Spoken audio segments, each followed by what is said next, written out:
এই রিডিং তোমার কাছে এসেছে মানে এই রিডিং তোমার জন্য। চলো দেখে নিই এঞ্জেলস তোমাকে কি গাইডেন্স দিচ্ছে, এঞ্জেলস কি বলতে চাইছে, কি মেসেজ দিচ্ছে তোমাকে, তোমার গার্জিয়ান এঞ্জেল, তোমার স্পিরিট গাইড। ওকে,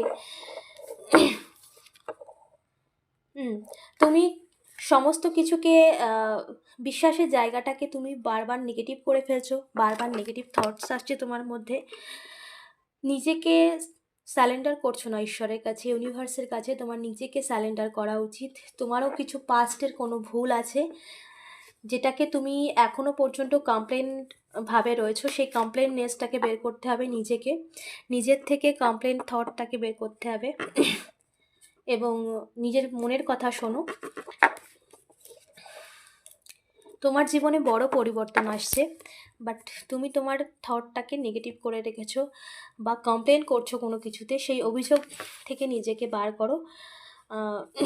ঈশ্বরের কাছে সমস্ত কিছু সমর্পণ করতে বলা হচ্ছে। ডিভাইন এনার্জি সবসময় সব কিছু দেওয়ার জন্য তোমার জন্য প্রস্তুত, বাট তার আগে তোমাকে তার কাছে স্যারেন্ডার করতে বলা হচ্ছে।